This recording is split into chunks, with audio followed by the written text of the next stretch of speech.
పరామర్శించి మాట్లాడడానికి వెళ్తే అక్కడ జరిగినటువంటి సిచ్యువేషన్స్ రౌడీయిజం అంతా కూడా జరుగుతోంది. ఎక్కడికి వెళ్ళినా ఒక రౌడీ బ్యాచ్ని వెంట తీసుకెళ్తున్నారనే కామెంట్స్, అక్కడ శాంతియుతంగా నిరసన చేస్తున్న వాళ్ళపై దాడులు, ఇంకా అక్కడ పోలీసులకు కూడా గాయాలయ్యాయి. దీనికి సంబంధించి గవర్నమెంట్ కూడా సీరియస్గా లేదు కాబట్టి ఈ దాడులు జరుగుతున్నటువంటి కామెంట్స్ కూడా వస్తున్నాయి. అసలు అధికారంలో ఉంది వైసీపీనా కూటమి ప్రభుత్వం?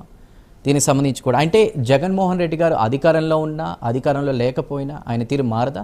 ఈ కామెంట్స్ వినిపిస్తూ ఉన్నాయి. అసలు ఏంటి దీనిపై అసలు మన శీలం వెంకటేశ్వర్లు గారు ఏమంటున్నారు? రాజకీయ విశ్లేషకులు మాట్లాడదాం. వెంకటేశ్వర్లు గారు, మీ కామెంట్ ఏంటి?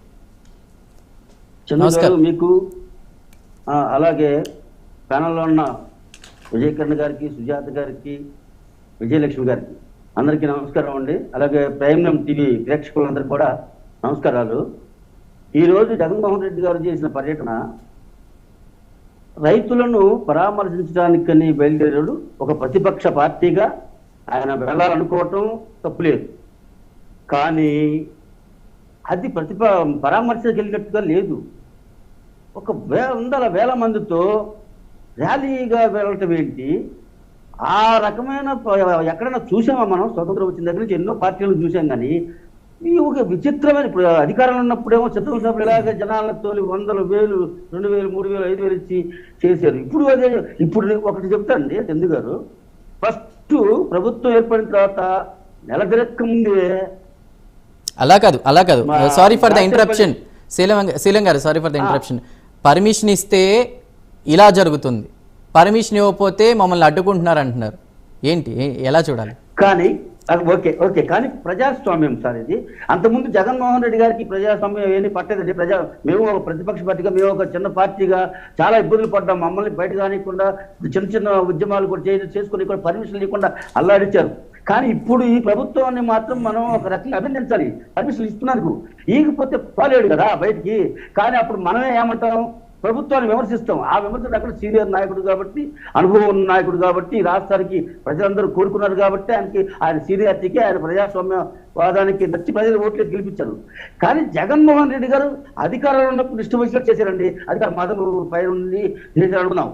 ప్రతిపక్షంలో వచ్చిన తర్వాత ప్రజల పట్ల, ప్రజాస్వామ్యం పట్ల కంటే ప్రజల పట్ల ముందు కన్సర్న్ చూపించాలి కదా. ఇవాళ వెళ్ళిన కార్యక్రమం ఏంటంటే, అసలు ఆ వెళ్ళిన తర్వాత వాళ్ళని పరామర్శించే విషయం పక్కన పెట్టు, ముందు వాళ్ళ గోర్యాల మొత్తం తొక్కి నష్టం చేస్తున్నాడు. అంతకుముందు గుంటూరులో మిర్చి అడ్డుపడినట్టే. అసలు ఫస్ట్ నుంచి చెప్తాను, 4 విషయాలు చెప్తాను నేను. భాజపా వెళ్ళినప్పుడు ఒక మనిషి, వాళ్ళ పార్టీ వాళ్ళే ఎలక్షన్ ముందు వాళ్ళ పార్టీలో పాత గొడవలు ఉంది. అధికారంలోకి వచ్చే ముందు ఒకరు ఈ పార్టీలోకి వచ్చిన తర్వాత ఇద్దరు కలిసి చంపుకొని ఒకరు చచ్చిపోయి పరామర్శిపోయారు, మంచిదే. కానీ అక్కడ కూడా విపరీతమైన జనాన్ని తీసుకెళ్ళిపోయి సీఎం అని అనిపించుకున్నారు. తర్వాత ప్రభుత్వం వచ్చిన నెల రోజుల తిరగక ముందే ఢిల్లీలో పోయి ధర్నా పెట్టాడు. ఇవన్నీ ప్రతిపక్షం అంటే వాచ్ డాగ్ లాగా ప్రభుత్వం పరిపాలన చేస్తున్న విధానాన్ని ఎక్కడ ఏ చిన్న లోపం వచ్చిందా చూసి అంటే మనం ప్రజల్లోకి వెళ్ళిపోయి మనం ప్రజలతో తరపున పోరాడాలని ఉండాలి. కానీ ఇదంతా ఇంటెన్షనల్ గా వాళ్ళు ఒక స్కెచ్ చేసుకుని దాని ప్రకారం వాళ్ళ స్కెచ్ ప్రకారం నడుస్తున్నట్టుగా ఉంది. ప్రభుత్వం ఉన్నప్పుడు మీరు గమనించండి, ఏదైనా ప్రజల మీద వ్యతిరేకత వస్తుంది అని ఒక చిన్న అభిప్రాయం రాగానే ప్రభుత్వం ఏం చేసేది, దాని మీద చిన్న గీతకి పెద్ద గీత రాగా ఎవరు ఒకలే ఏదో ఒక పిల్లలకి ఏదో ఇవ్వడానికి వెళ్ళినట్టు వెళ్ళి అక్కడ పోయి ఆ 3 భార్యలు 3 పెళ్లిళ్ళు, కార్లు మర్చాడు, నా ఇంట్లో కూడా పీకలేరు, ఇలాంటి ఏదో ఒక పెద్ద డైలాగ్ అనేసరికి ప్రజలందరూ డైవర్షన్ పరిస్థితి అప్పుడు చేశారు. ఇప్పుడేంటి, ప్రభుత్వం మంచి పనులు ఏదైనా చేద్దామనుకుని చేస్తున్నా, ఇప్పుడేంటి నిన్న చూడండి విచిత్రం ఏంటంటే, అసలు నిన్న దారుణమైన సాక్షి టీవీలో జరిగిన దాని గురించి నేను ఇప్పుడు మీతో ఒక్క 2 నిమిషాలకు అవకాశం ఉండే నా అభిప్రాయం పూర్తిగా చెప్తాను. 2 నిమిషాలు. ఏంటంటే అది కొంచెం క్లుప్తంగా చెప్పండి శీలం గారు, ఎందుకంటే జరిగిన ఇన్సిడెంట్ చూసారు, పదే ఆ విషయాన్ని ప్రస్తావించుకోవడం కూడా కరెక్ట్ కాదు. దీనికి బట్ క్లుప్తంగా రైట్, వాళ్ళు చాలా అలా కాదు, ఇక్కడ ఒక చిన్న గీత గీసి.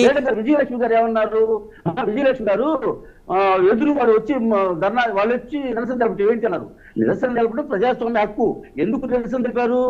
మీ సాక్షి టీవీలో జరిగింది డిబేటు, కేసీఆర్ డిబేట్ నిర్వహిస్తున్న మీరే చంద్రు గారు ఒక మాట పొరపాటు పట్టాడు, అర్థం లేదు కదా, అది వద్దులేదు. కానీ అలాగే ఆ రోజు కుమ్మేరి శ్రీనివాస్ గారు ఆపరా, ఆయన లేపాడు.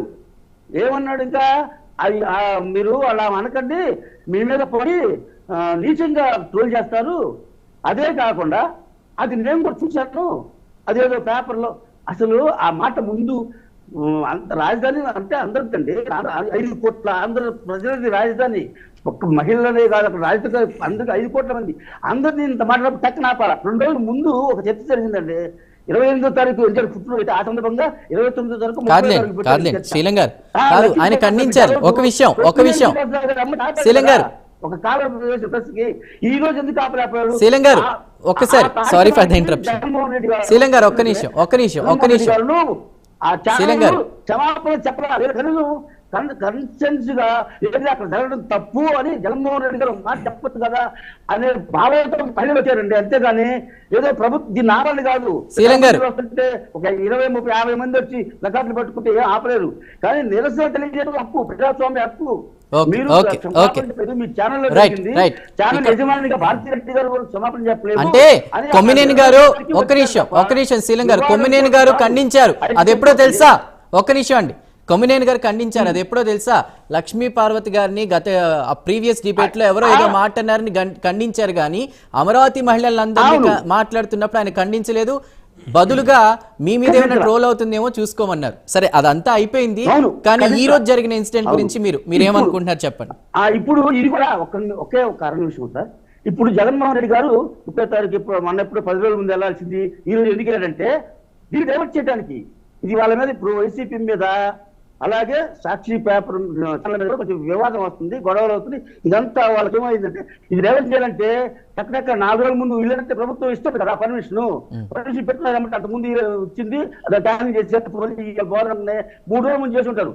ఇది జరిగి 5 రోజులు ఇది కదా, 3 రోజుల ముందు చేసి దీన్ని డైవర్ట్ చేయడానికి వెళ్ళి 100 మంది రావట్లేదు, 1000 మంది రావట్లేదు. అంటే అసలు ర్యాలీ చూస్తే మతిపోతుంది. ఎలక్షన్ ఇది ఏమన్నా కావాలని దీన్ని డైవర్ట్ చేయడానికి ప్రతిదీ డైవర్షన్ పాలిటిక్సే. ఎందుకంటే జగన్మోహన్ రెడ్డి గారి మీద వ్యతిరేకత ప్రతిపక్షానికి నాకు ఇది ఆశ్చర్యం ఉంది. నేను ప్రతిపక్షంలో ఉన్నా, ఇప్పుడు ప్రభుత్వం తప్పు చేస్తే ప్రశ్నిస్తున్నాం.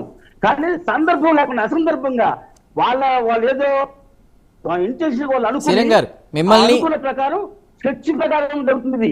వాళ్ళు అఫిడవిట్లు కూడా రాసింది, పోలీసులు రాసింది కానీ అయితే ప్రభుత్వం చేసింది కానీ వాస్తవం అది. వీళ్ళున్న ఒక 15 రోజుల ముందు తిరుపతిలో ఒక మీటింగ్ పెట్టుకున్నారండి కరుణాకర్ రెడ్డి గారి ఆధ్వర్యంలో. ఏం లేదు అంటే ఈ ప్రభుత్వంలో ఏ చిన్నది వచ్చినా కూడా మనం దాన్ని ఇదంతా ఏది ఏమైనా వాళ్ళు చాలా పెద్ద గీత గీసుకున్నారు, దాన్ని చిన్న గీత గీయడానికి లేదు. పెట్టుబడులు రాకుండా భయపడుతున్నారు ఇప్పుడు జనాలు. మాట్లాడదు అది వాళ్ళు ఏమంటున్నారు, మాకేదో మేలు జరుగుతుంది, అది కీళ్ళు ప్రతిపక్ష పార్టీ గుర్తించాలా. మనం ఏదైనా చేస్తే ప్రజలకి మేలు జరుగుతుందా. రాష్ట్రానికే మీరు ఫీడ్ చేస్తే ఇక మీకు చెంపుకి ఎక్కడ వచ్చింది? రాష్ట్ర రాజధాని గుండికాయ కదా హైదరాబాద్ కట్టలో.